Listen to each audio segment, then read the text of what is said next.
Mary's recording.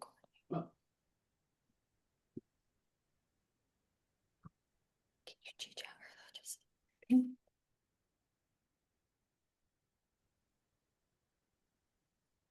All right. Welcome to season 3 of She Opened the Door. Ask the Expert series, season 3. We've got it right here. I'm Linda Uri Greenberg. I'm a 2022 graduate of SPS and the Ask the Expert lead as a member of the She Opened the Door committee. The She Opened the Door, Ask the Expert series features Columbia alumni speaking about their experiences, their challenges, their achievements in an interactive setting with audiences truly from across the globe. Today, Cassandra Ziegler, a 2025 graduate of SEPA and a 2017 graduate of Teachers College and co-chair of the She Opened the Door committee, will be in conversation with Svetla Marinova, a 2011 GSAS graduate. We're delighted to have you here. Near the end of today's program, we'll have an audience Q&A. You, listening in, can use the Q&A feature at the bottom of your screen at any time to submit a question. We'll try to get to as many as we can in the time that we have. So now, take it away, Cassandra and Svetla. Thank you, Linda. Svetla, welcome. It's a pleasure to have you here with the Columbia Alumni Association She Opened the Door community. Let me tell our audience a little bit about you, and then we will get into our conversation. And as Linda mentioned, questions will take place at the end. So you are a strategic financial services partnership specialist at Microsoft, leading innovation, go-to-market, and co-sell efforts with top software development partners. Your career includes leadership roles at Bloomberg, Amazon Web Services, Grant Thornton, APG Asset Management, and S&P Global, with expertise in cloud alliances, data partnerships, and fintech innovation. You've collaborated with NASDAQ, Databricks, Snowflake, Google Cloud, OpenAI, and Perplexity to advance financial data infrastructure. You hold a master's from Columbia University and an executive MBA from Wharton. You're a Money 2020 APAC speaker and you're a Rise Up alumna, and you've been recognized by Innovative Finance and NYC FinTech Women. You're also a published author, frequent speaker, and advisor to Holt FinTech Accelerator, and passionate about STEM and youth mentorship, volunteering with First Robotics, NFTE, and Girls in Tech. I am so thrilled to welcome you to our virtual Ask the Expert stage. Thank you for being here. It's a pleasure. Thank you for having me, Cassie. And yeah, I'm really excited for this conversation and to share my 2 cents on what's happening in my industry. Yes, yes. And welcome also to everyone online and the audience here. Svetla and I have had several conversations, and you are in for a real treat today. So let us start where we start every one of these Ask the Expert conversations, and that is on campus at Columbia.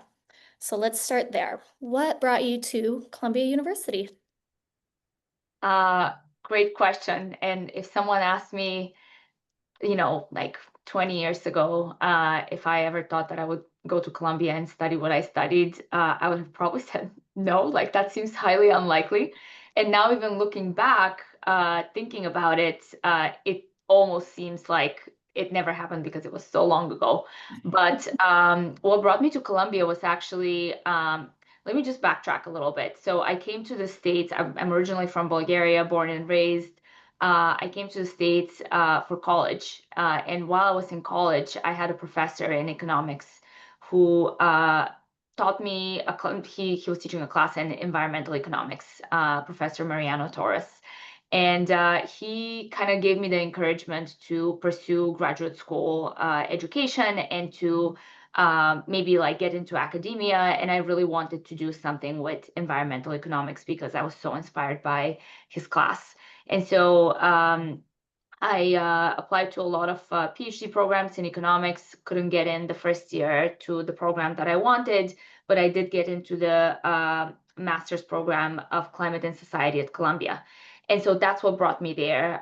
I was a fellow and a researcher at the Earth Institute, working with Professor John Mutter on the economic and non-economic impacts of natural disasters. So very niche kind of like area of research, but a very impactful and significant one. And so that's how I ended up at Columbia. It was a journey of like inspiration, and I honestly never thought I could get in, but I had great mentors and people who really encouraged me and kind of saw the potential in me. And I spent a wonderful year working at the Earth Institute and at the Climate and Society program. Wow, that is really amazing. And I honestly, knowing what you do now, would not have thought that that is what you studied or how you began your journey.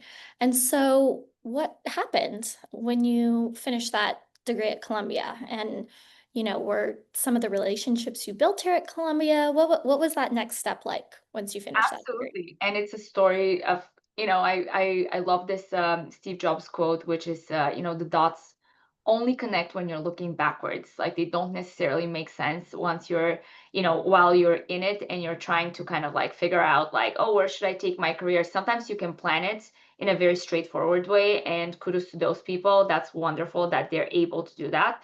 For me, that was not the case. And I never thought that I would be working in technology. I studied economics and I studied climate science and political science, minor in Spanish, like all that, like very different, I guess, path that I was on. What happened was once I finished my master's degree, we had an internship program that was mandatory for those of us who were in that program. And I ended up working at an environmental consulting firm called Forever Verdant. It doesn't exist anymore, but it did back in the day. And my manager at this environmental consulting firm was a wonderful guy named Tim O'Connor, who basically like we were going to like various buildings and we were trying to get them LEED certified, like at the time, like, so this is like the early 2010s. This was kind of like a relatively new initiative. There were a lot of consulting firms that were trying to kind of like, create like a business out of this.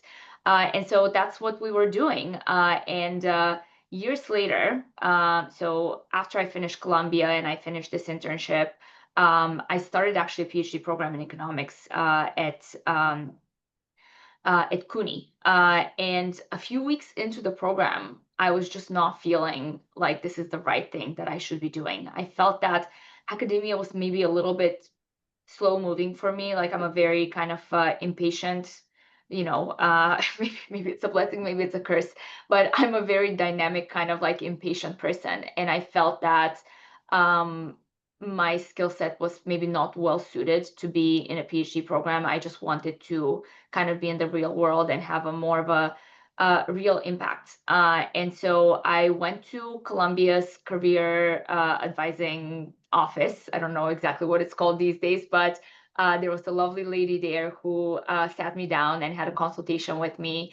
And I basically told her, like, I feel like I have to drop out of my PhD program. Like, I'm just not feeling like I'm doing the right thing. And I don't know what else I'm going to do for a living. Like, I'm just really kind of lost in life. And she gave me one of those career tests that kind of like asks you, like, what do you think you're good at? What is your personality like? What motivates you? What drives you? And so I took like one of those tests, and it's very similar to the Myers-Briggs personality test, I guess. And so the recommendation there was like, you should work in consulting. You have the kind of personality that is a fit, very good fit for management consulting. And so dropped out of my program to the detriment of, my parents' opinion of me. Obviously, I was very disappointed in myself as well, but I started trying to figure out like what kind of job can I have. And so I applied to a lot of management consulting jobs. Didn't get a ton of them because I didn't have the right background for it. I was doing something very different. Ultimately, I started working at a company called Alpha Sites, which is a primary research, like knowledge brokerage type of firm. At the time, there were 10 employees at Alpha Sites. I was employee number 10 in New York and actually the only woman. It was a really kind of like cool, very unusual type of job to have, which exposes you to a lot of different fields of work, a lot of different industries. Like I've done projects on, I don't know, like plastic rotomolding, the industry of mattresses and mattress production, chairs, oil and gas data, energy industry, financial services, software industry, like all kinds of things. So I actually, if someone is feeling kind of lost in like, what am I going to do with my career? I highly recommend considering a job like this because it's going to really expose you to like a lot of different types of people. Like you get to establish like executive relationships because you are basically like looking for advisors on specific projects. And so you have to vet them out, which means you have to kind of learn about the project and the industry that it's in, and you're quickly switching context. Like, you may have a project in financial services and a project in energy, like on the same day. Those are two actually industries that I focused on the most. And so you will get like exposure to a lot of things. But back to like how I ended up in financial services. So my mentor, and he was now my mentor, but he was my manager from this consulting firm, Forever Verdant, called me up. Like I was like almost like a year into my job at Alpha Sites, as a knowledge broker. And he calls me out of the blue and he's like, Svetla, what are you doing? Like, what are you doing these days? And I was like, I don't know. I work at this consulting firm. What are you doing? And he shared with me that he had joined the fintech innovation lab. Like, so he was leading the fintech innovation lab at S&P Global, which at the time was not called S&P Global. It was, different times. Like we were still like McGraw-Hill Financial. But he was looking for someone, and the way he described the person he was looking for was someone who has kind of like a dynamic personality, can wear multiple hats, can really help with like product development, but also project management, like really like bridging the gap, like and bringing multiple types of people together. So like working with sales, the sales organization, working with our product organization, working with engineers, working with designers, and really like kind of like bringing all of these people together in order to create new products. And so my initial reaction was like, what do I know about financial services really? Like, I don't know anything about software development. I don't know anything about financial services. I don't know how capital markets move really. I was focused on kind of like economics of developing countries, which usually don't really have a functioning capital market system. And so to work for like a financial services data company seemed like a very kind of like strange direction in which I could go. But my mentor and manager and future manager, Tim, like saw in me qualities that were fit for this type of like very multidisciplinary role. And so I interviewed. I did not think that I was going to get the job, and I did, to my shock and surprise. And that's really where I learned everything that I know about product innovation, partnerships, technology, data, capital markets. And that's how I ended up doing that. And my career really took a direction in that space since then. And so a lot of people wonder like, oh, wait, you studied like all these like different things. Like, how do you end up doing something that seems completely different? But really like the touch points and the things that are transferable. And I know a lot of students like wonder about this, like, oh, I'm studying something very different. How am I going to get a job if I'm, I don't know, an English major and I don't want to work in the, I don't know, publishing industry, for example. And it's by learning how to ask the right questions and how to work with people. That's really what we go to college and to really even in graduate school for. So I know this was a very long story, but I hope it's helpful. No, this is perfect. And I think, this is a really great example and just wrap up of like your time at Columbia and then the ripple effect of what happened after, right? And, you know, you being an international student, the fact that you went on and started a PhD program and then took yourself out of it once you knew it wasn't the right fit. I mean, I feel like there's so many lessons learned here. Trusting yourself, your intuition, getting to know yourself throughout this journey. Um, and it sounds like Columbia was a really good stepping point for all of this. So thank you for sharing all of that. I think you might get some questions about this later on in the I Q&A. hope I do. Yeah, so, and I think what you started to touch on, right, at the end of this, how you got in to fintech, innovation, capital markets. So I think it's a great time that we transition maybe into talking about that. Um, so yes, you have worked at some major companies, Bloomberg, Amazon Web Services, now Microsoft. So you work in the capital markets, tech partnership industry. For people like me who do not work in that area, and maybe others on our call, what is that? Why don't you give us the 101? Sure, yes. Let's It's start a there. it's actually quite a niche industry, so it's not super straightforward. When people think about partnerships, they think maybe, oh, like maybe it's relationship management, and there is an aspect of it to that, but in the context of like big tech like firms, so which are the big tech firms out there, it's 4 or 5 big cloud providers. I'm saying this generously. Obviously, we know which one is the number one. Just kidding. But yeah, there are these like cloud providers, and they partner with their ISVs, like independent software vendor partners, or in depending on which cloud provider you work for, they may be called software development companies or ISVs. So SDCs, software development companies, or ISVs, independent software vendors. And so those companies are the partners, and they create products that they sell to other businesses. They may sell products to individuals or to businesses. So we only focus on the B2B space. And so you may work with one of those partners in order to help them build new products that are utilizing your company's technology. So helping them build software solutions, or data feeds, or applications that are Azure based or AWS cloud based or Google cloud based. And then you're helping them find market fit for those products. Ideally, you have identified the market fit before you built the product. But really, that is the nature of the partnership. Is like we're building products together, then we are doing go to market together, so we're marketing those products to our mutual customers together, and ultimately the holy grail of the partnership is co-sell.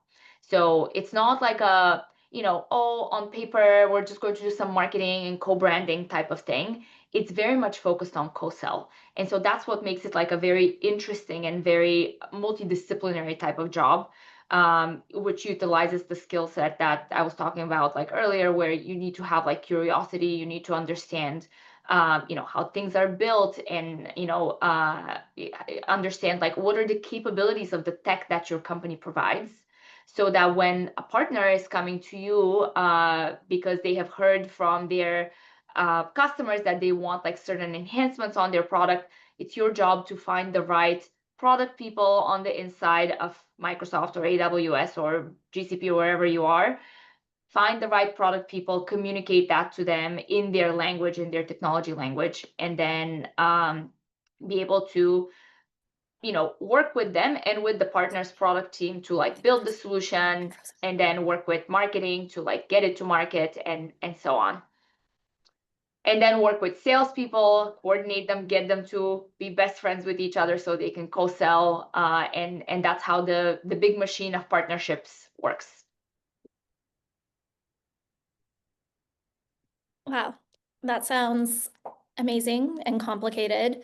And yeah, it almost at equal parts, understanding technical aspects and also the relationship building part of it too, right?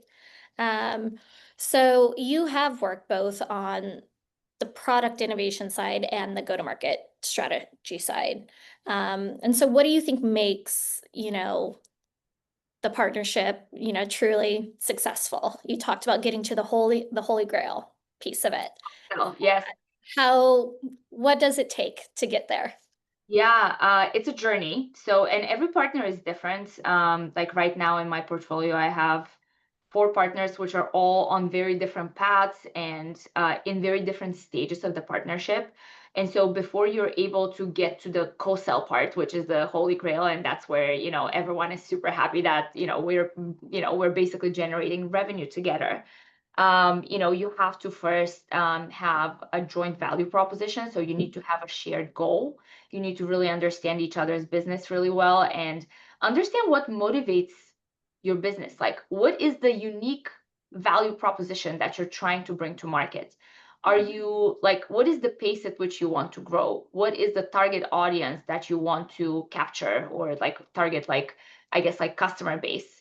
Are you doing something net new? Are you trying to enhance something that's existing already? And so every partner is going to be different in their motivation and in their, kind of mission statement. And I think what makes a really successful partnership is when both sides, so the Microsoft side and the partner side, or the AWS side and the partner side, or whoever are the 2 parties involved, big tech plus, software vendor, they need to be like very clear about what's in it for them. And I think it's something that is very relevant to this very specific kind of like niche industry, but it's also very relevant in life generally and in whatever career you're in. Understanding what's the motivation of the person that you're trying to incentivize to do something, figuring out like what makes them look good, what makes them check the box on their checklist of like stuff that they need to accomplish, what gets them promoted, what gives them more compensation, like how are they compensated, like understand their bonus structure, if that's like the kind of industry and job or function that they work in. I think is the most important thing. So it really has to do with psychology, like figure out what drives them. How can you make them look better? How can you make them successful?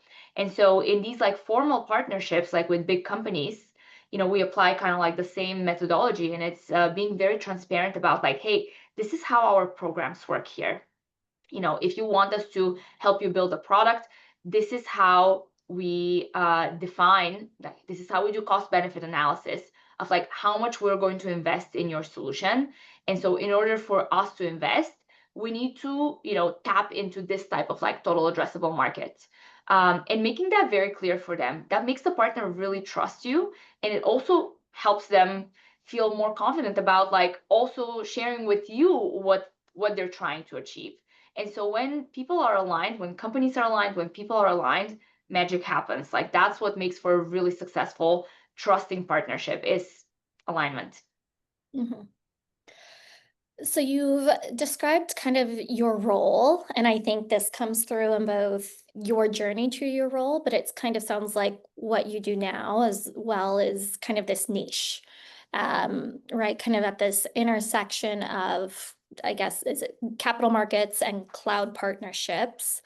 So for others who are listening and will listen to this, later, who kind of see themselves perhaps like you, or think this is also interesting, see themselves, not on a mainstream path or on a linear path as well, right? They have other interests that they're studying. And what's really your, advice for kind of finding these non-obvious roles? And do you maybe see a role like yours actually becoming more prominent as, we look forward into the future and as big tech and AI and, all of these things?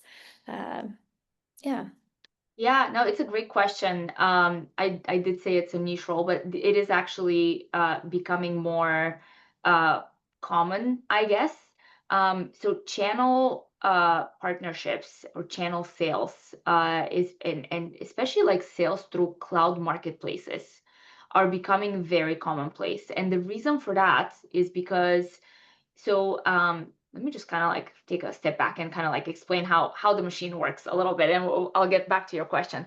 So the reason why there is merit and there is like value in pursuing mutual customers for cloud partners and for their SDC or ISV partners is because when they sell into enterprise accounts, those accounts usually have pre-committed spend with one of the clouds. So for example, like I think about like a company like, I don't know, like very, very large company like NASDAQ, for example, like would have like a lot of pre-committed spend with all of their cloud partners.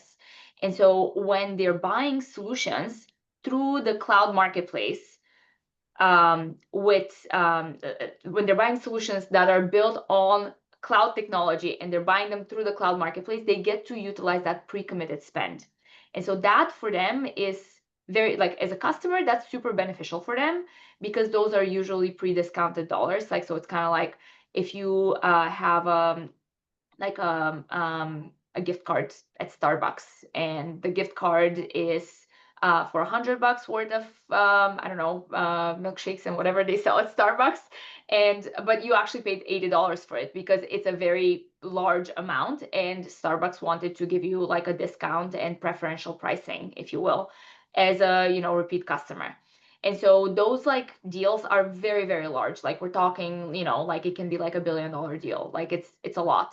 And so usually like these companies have a hard time spending all of it. And there are certain like thresholds, like every year they have to be kind of, meet like certain thresholds of spend.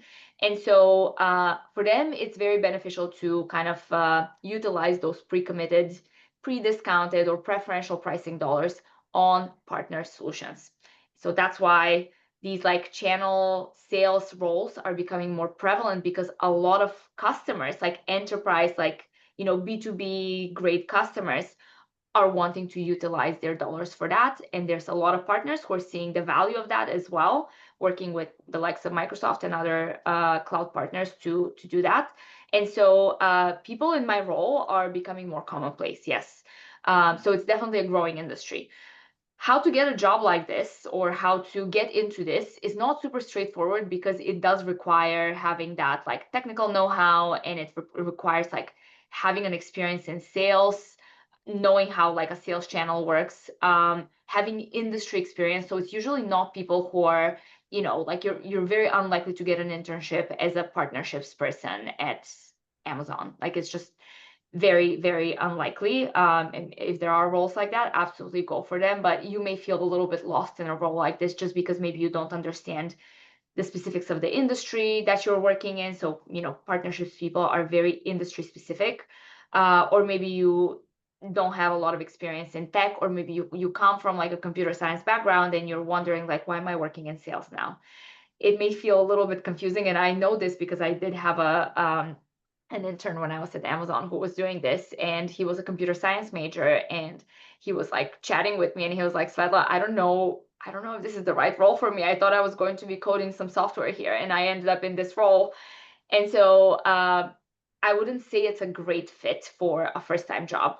However, what's a great fit for a first-time job is, I don't know, focus on sales or focus on marketing or focus on products, or something that is like, and learn the industry. Use this as an opportunity to learn whichever industry you have fallen into. And it takes curiosity, and it also takes like your individual path. Like you're meeting people constantly. Like the way I fell into financial services was honestly completely by chance. But it was my, curiosity and ability to solve problems and can-do attitude that got me the job, that really kind of helped unlock other opportunities for me down the line. And every job that I've gotten since has been through knowing someone who has worked with me, who has seen like what I'm capable of. And sometimes they would offer me jobs that are kind of like a little bit outside of what I do. I kind of keep coming back to financial services and partnerships because it's probably meant to be. I don't know, but it's people that you meet along the way who see things in you, and sometimes they have to point them out to you because maybe you don't see it yourself yet. Maybe you haven't taken one of those like career tests or maybe you took it and you didn't think it was very accurate, which I didn't think at the time it was accurate, but then I saw it down the line. So yeah, I would say the best way is to learn an industry like very deeply as you can, and then look for tangential opportunities. Like sometimes it's I'll use like something that one of my Wharton professors actually would say. And so it's like if you look at your career, so you have like kind of like think of this as like a quadrant type of map, and so you have functions on one side, and then on the other side you have industries. And it's very easy to actually move from one quadrant here to the next one. It's very easy to do this, and it's very easy to do this. Well, not very easy, but it's relatively easy. It's very hard to move function and industry at the same time. And so sometimes the best way to do it is like, let's say I'm here and I want to ultimately go here. I want to change both function and I want to change my industry as well. It's probably easier to do this first and then go this way, or go up and then go this way. And so try to think about kind of like the scenic route of getting somewhere. And if you're distracted along the way and you see something else that seems interesting, also give it a chance, because you may be surprised as to how good of a fit it might be for you. And one other thing, like before I get off my soapbox here, is sometimes you meet people who are just great people to work with.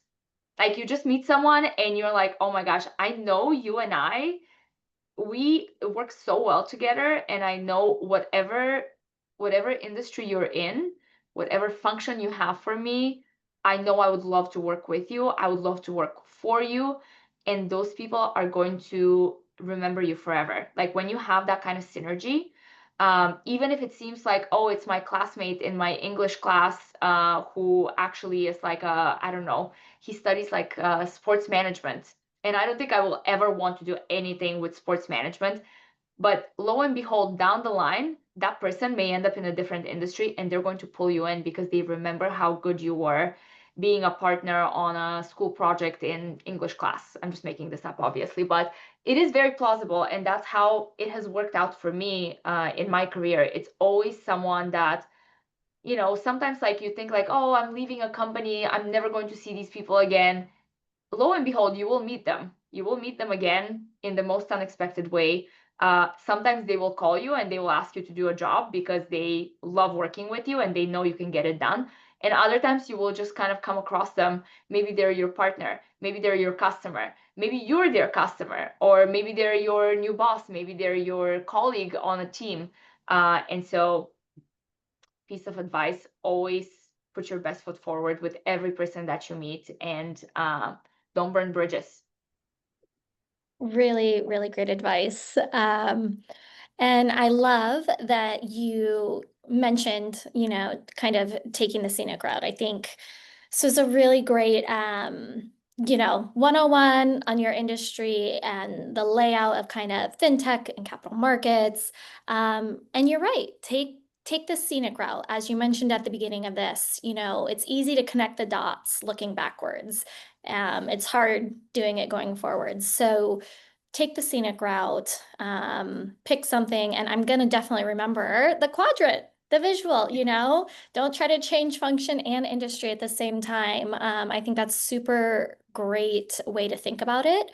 And so I think for this next section, before we transition into Q&A, let's talk about opening doors and mentorship. And I would love to start with what you were just starting to touch on, which is really people and networking, and also trusting your intuition, and learning to trust it, right? And if you meet someone really great, that might be the reason why you switch industries or jobs.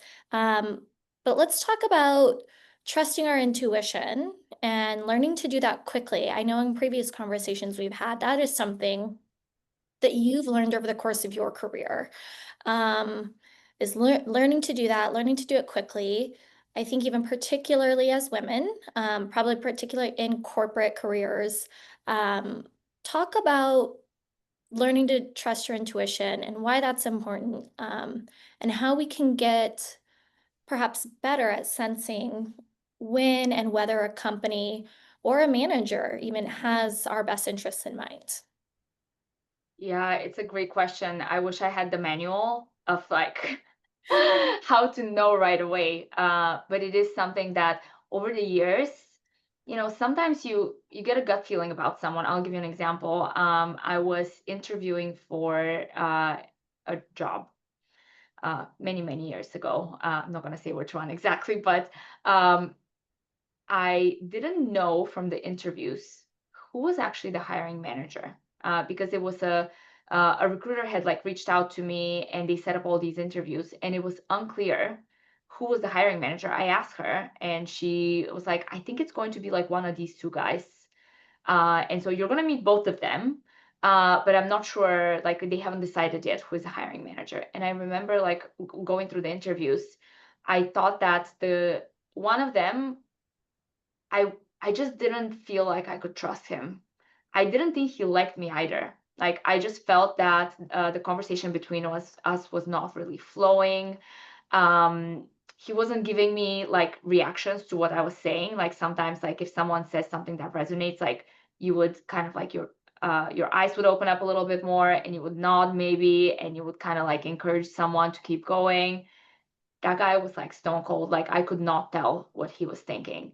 And I remember like it was like a whole panel of interviews, like for a whole day. And I remember thinking about this as I was like getting home.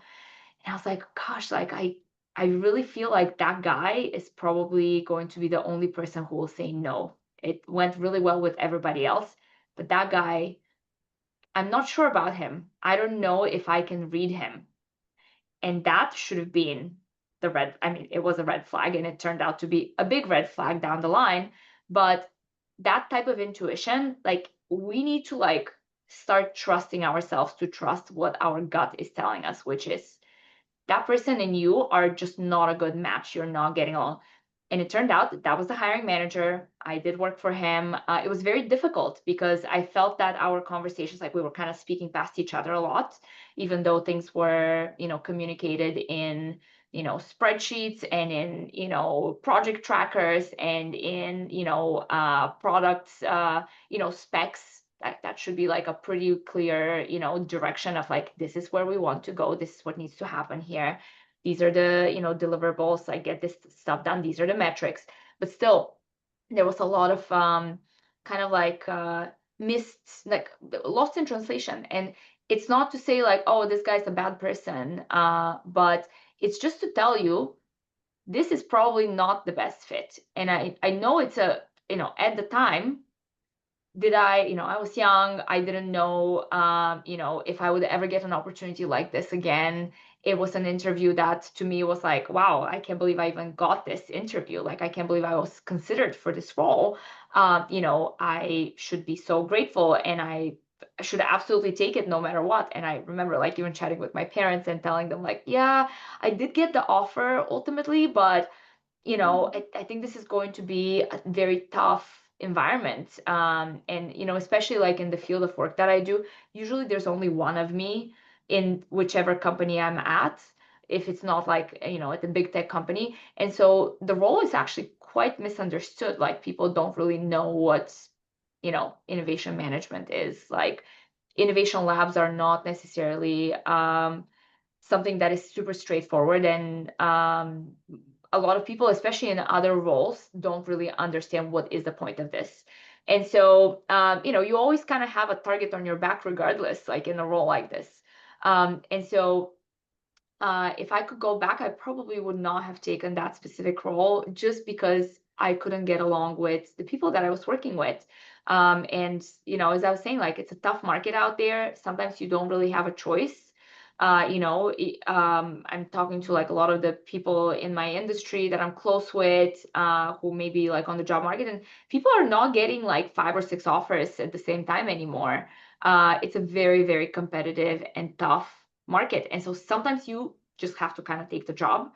But I would say like just be very careful with people like that who are just not driving with you and you have a hard time reading them, because that's, as we were talking about, like what makes a great partnership. It's clarity, transparency. You need to have people on the other side who are answering your questions first, not fearing your questions, and second, answering your questions enthusiastically and clearly, and really like giving you an idea of like where, like where should you spend your time, like where is the best, like where can you make the most impact for them, and you should be fully aligned on that. And if your manager is not that person for you, that's not a good situation. And so try to surround yourself. That's why I was talking about like working for the right people, and surrounding yourself really with people who really get you. They understand how you work, how your brain operates, what you're capable of, and they're pinging you for your strengths and not trying to expose you for your weaknesses. Those are the best people to work with and to surround yourselves with. And that's where the opportunities in our very long careers, our careers are long, right? Like we'll switch like so many contexts, and I think the nature of work is also like changing so much, like with AI and all of the tech that's becoming like very available to lay people, like to non-technical people. And so those are the people that you get along with, are the people that you want to keep close to yourself and continue to network with. And I know this was a question about networking. I think that's what networking is. A lot of people think that networking is like, oh, let me contact some loose contacts on LinkedIn and send them a message and ask them about like, how did you get to where you are? Let's have a coffee chat. In my experience, like that actually doesn't work. I know it's a very controversial opinion, but I have found that the best networking for me happens when I work with people. Like you meet, so network where you are. Every call that you're on, every project that you're on, whether it's a school project or it's a project at work, or whether you're volunteering or you're chatting with your friends and you're going to a concert together, and they're telling you about like what they're doing at work. Be curious about that, because you're already there. You don't need to ask them for a coffee chat. You're already in the coffee chat. It's happening right now, right? And so Exactly. always be curious about what people are working on.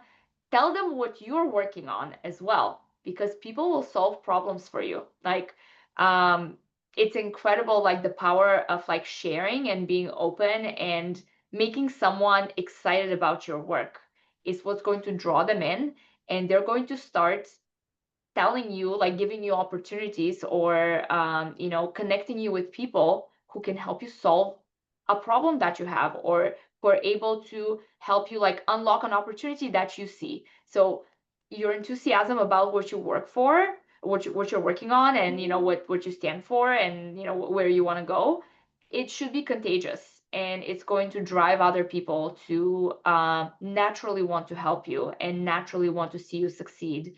And obviously, like you should be providing that kind of value for them as well. And so that for me is the most authentic way to network and to kind of get to your next big thing, is just look around, like literally look around. I know I'm working from home today, but when I go to the office and when I, come across my coworkers, I always ask them like, what are you working on? What's your biggest problem? How can I help you? And even if it's not something that I can do directly for them, maybe I share a resource, like maybe it's like one of our endless like PowerPoint decks about how to do something, or maybe it's a contact and I heard that somebody else is working on something that is kind of similar, or they are known to have solved a similar problem, and I would connect them, and that's how the cookie crumbles. Mhm. No, yeah, that is wonderful advice. And I think it also makes networking less scary and a little less pressure, right? Because when we think, oh, I have to network, now we've set it up in our mind to be, I have to be a certain way and I have my bullet points of what I'm going to say. But when it's just about being authentic, being curious, and just sharing naturally, it's way less pressure. So I think that is wonderful advice and a great approach to Yeah. thinking about how we network with the people we are already conversing with and being with. So really wonderful advice. And Cassie, one other thing actually to add here, because now you got me thinking, because it's like people think about like networking as like, oh, my job sucks right now. I need a new job, or oh, I got laid off and I need something now. And that's when they start doing the networking. Like I have so many friends who say to me like, "Oh, yeah, I want to leave my job soon, so I should start networking." And I'm like, "You're like 3 years behind on this. Like you shouldn't be thinking about networking as a means to an end. It's a constant, it's like building your circle of trust. It's building a network, like a friendship group, if you will, friends at work, call them like whatever you want to call them. But it's building a community of people who know what you're capable of and who you're checking in with and catching up with, like on an ongoing basis, not only when you need something from them, to whom you're providing value on a continual basis, who Yep. know very well where you are, what your struggles are, what you're trying to achieve, like things like that. And when the opportunity comes, they're going to say your name in the room where the opportunity is. That's the point of networking. It's not all of a sudden, I need something, let me try to find someone. That is very inauthentic, and it's very transparent, and it's very annoying when you sense that somebody only wants something like specific from you and they don't actually care about you as a person. And so my recommendation would be start networking today without a goal in mind. Just meet people and be curious about what they do. Tell them about what you're doing. See if there's like any kind of like synergy, something that you can help them with. And the magic is going to happen. I promise. Like I guarantee it. It has worked for me for the last like 15 to 20 years since I've been here. So I highly, highly recommend. Yes.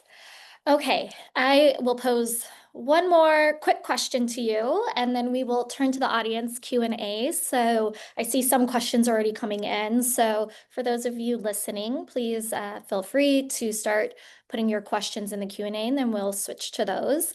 And in the meantime, so what is something that excites you most about the future of fintech, AI, sustainability? There's a lot of things you've studied, worked on, seen. So, what's exciting to you right now? This is my favorite question because I am super excited about the industry and where we are and where we're going. Obviously, like AI is a big thing, like it's on everyone's mind. And I would say like it is an enabler and an accelerant of where the industry is going, and like the capabilities of like lay people, like people who are non-technical, to do really cool stuff that is technical. That's what AI is. And we were talking about connecting the dots backwards, looking backwards. When I was at S&P Global, like one of the projects that I worked on was to create like a prototype of like a natural language search engine for investment research. That's what we were working on like 15 years ago. And we didn't have the skill set. I had to read a book on natural language processing, and look at where we are today with Gen AI and with putting technology at the hands of non-technical people. I think that's going to like really accelerate the speed of innovation in not just financial services, in every industry. In terms of like financial services and fintech, I think the biggest trends that we're going to see over the next like couple of years, and it's already happening, it's not even a trend, it's a reality, is accessibility to data, right? Because in order to be able to do like agentic workflows, like have like multiple agents that belong in different applications talk to each other and do stuff for you. Like if you think about like, oh, I'm an investment manager, I'm like a portfolio manager, and I have like 15 different windows open with like 15 different sources of information that I'm like observing at all times. And my complex human brain, my expert brain, is looking at all of these sources of information and trying to figure out like, oh, where is the market going to move when it comes to this specific investment theory that I have. And now with the advancement of AI, these agentic workflows, with the accessibility and really like cloud delivery of data in multiple environments, and making it like able to query the data, you're able to create these like very complex workflows that are not necessarily replicating what a human brain does. Like obviously we will always be needed, thank God, but really like creating acceleration and efficiency. And so I'm really excited about that. And this is what my partners are working on as well. I work with a lot of data partners, like data providers, similar to the ones where I've worked at before, and just like seeing them leverage the tech that we have at Microsoft for innovative solutions like the one I described in very simple terms is super exciting. And so I think fintech is an ever growing and accelerating industry, and I love working in it. So Fantastic. Thank you so much for sharing all that. I know I have learned so much from today. You also have just given so many great analogies, metaphors. I know I am going to remember a lot. So we will turn to the audience Q&A, and we'll start with the first one. And so this one is referring to connecting the dots. And so in hindsight, what are maybe some dots you wish you had connected, or maybe some opportunities missed, or skills you wish you would have gained that maybe would have shaped your journey in a different way? It's a Or great question. I also want to add that as a part of the question, it says giving props to Cassandra for being a fantastic interviewer, and you really are, Cassie. Like you're wonderful. Thank you for having me. Yeah, I think it's a great question. I know we talked a little bit about studying climate science, and now I work in financial services. The thing is, industries are not that far apart. And so ESG, for example, environmental, social, and governance data is a big aspect, a big,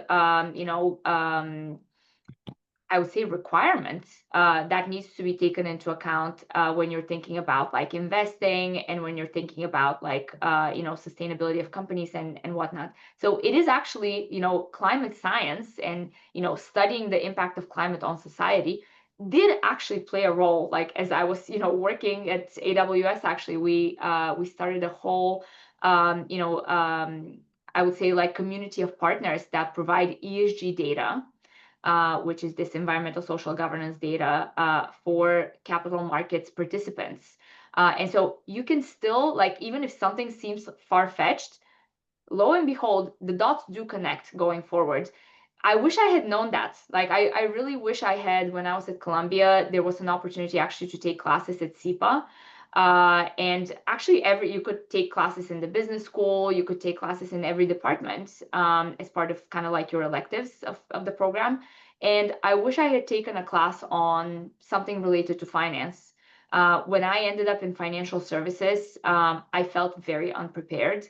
I actually did a certificate program in like principles of investing or something like that. I forget the name of the program exactly, but it was with CUNY, and it was a certificate program that my manager actually recommended. He was like, you should probably like take the CFA. And I was like, I don't think I can pass the CFA. Like I'm just unprepared. I've never taken a class in finance. And so I did this program just so I can better understand my industry. And so I think the lesson here is to be very open-minded. Like if you ask me as an 18-year-old kid, like, what do you want to study? I was picking my major, and I remember having a conversation with my mom, and I was like, I want to study anything but business or finance. Like those are the only two things that I don't want to be involved in. And I'm really bad at coding, so I don't want to be in computer science. Guess what? I work in fintech. Like that's literally the epitome of all of these things that I thought I was not going to enjoy. And so if people are still in college, or if they're in grad school, or even if they are alums and they're able to audit classes or continue their education in some way, my recommendation is be very open-minded. Like take a class in the most far-fetched thing, because you never know, it may resonate with you and you may find it useful down the line. And if you're like done with school and you're in a professional capacity, just educate yourself. Like read newsletters on science, on technology, on different industries, in order to kind of stay up to date of where is the world going, and the dots will start connecting. yeah. And I think also, each of us as individuals get to be our own storytellers. And I think especially when you're going to do interviews, right? Like you become the storyteller and you get to connect the dots, right? So as disparate as they may seem, you can create the story of connecting them, as Svetla has just illustrated beautifully for us here today, right? Like if you saw her resume and you're like climate science or climate science and society, and now she's in fintech, but she has woven this story for us of how she got there. And so I think that's also, a skill, and learning how to tell the story of connecting the dots is very much part of it. Um, okay, so we have another question, and I think I can address it, and I think Svetla also has some great advice that will also, can address this. So it's asking about whether or not alumni networking is actually effective. This person is a recent alum. So how to go about networking when they are seeking to switch industries. Um, so I think this very much touches on what Svetla was saying about it's how you network and when you network, not waiting till the moment you need something to do it, right? So I'm still thinking about the quadrant that Svetla was saying is not trying to switch industries and functions at the same time. But Svetla, I think, what you said earlier about networking and how to go about it authentically was really helpful. Um, so I don't know if you have more you would like to add to this person's question. No, I think Cassie, you illustrated it really well. I don't know, let's say like you work in marketing. You work in marketing for an automotive company and you really want to work in, I don't know, solar energy. Get a job in marketing for a solar energy company. Like that is the easiest transition to make. Um, Find people who work in solar energy and talk to them about like what you want to do. Try to maybe take a class in that. Maybe take like the scenic route. Maybe you need to just I don't know, if you want to work for a very big company, it's very easy to switch from one very big company to another very big company. It's usually a little bit harder to it's kind of like the same like quadrant, like I guess idea. Try to be creative about it. And yeah, like talk to as many people as you can, and maybe don't tell them right away that this is what you want to do. Like maybe build a relationship with them, understand also. And I would question you actually as to why you want to work in an industry that you have no in, because it's very important to work on things and try to like get jobs where you know you're going to be very successful. And so think about like what makes you want to work in that industry. Maybe you see something in yourself, like a skill set that you think is like perfect for that industry. And try to find roles that are, utilizing that skill set. Maybe it's not in the same industry, maybe it's a function that is kind of tangential, and also meet a bunch of people who have that function and that role in that industry or in a tangential industry, and try to like learn more about like what do they actually do day to day. And you can get to these conversations once you actually get to know these people. Like nobody's going to like really kind of like divulge everything right away. And so yeah, back to the point of like try to expand, like make more friends. Think of them as friends. Don't think of them as like the person who's going to give me a job. I know it may sound like, oh, I don't want to waste my time. I already have enough friends. Trust me, you don't have enough friends. Like you can always make another friend, and you can always find a different aspect of a friend you already have that you didn't think about before. Wonderful advice. Well, sadly, we are out of time. I would love to keep having this conversation. Thank you, Svetla, so much for sharing your experience and your expertise with us. And thank you for everyone who joined us for this call today. Svetla, thank you. Thank you so much for having me, Cassie. You're the Yes, best. absolutely. I would also like to thank our She Opened the Door committee and the Columbia Alumni Association for making today's conversation possible. For those of you in the audience, we hope you'll consider volunteering with the CAA and to get involved and help fellow alumni and students be involved in meaningful initiatives like this. You can find more information at alumni.columbia.edu. If you would like to get more involved with She Opened the Door, please connect with us on LinkedIn. You can also find us on our website, and we also have our Get Involved QR code here. If you would like to connect with myself or Svetla, we also have our LinkedIn URLs here. And lastly, do save the date for our next Ask the Expert, which will be on November 21st. In honor of Veterans Day, we will be conversing with Randy Howard, a 2021 School of General Studies graduate and military veteran. So until then, thank you again, Svetla, and thank you all for joining us. We'll see you next time. Thank you. Thanks. Bye.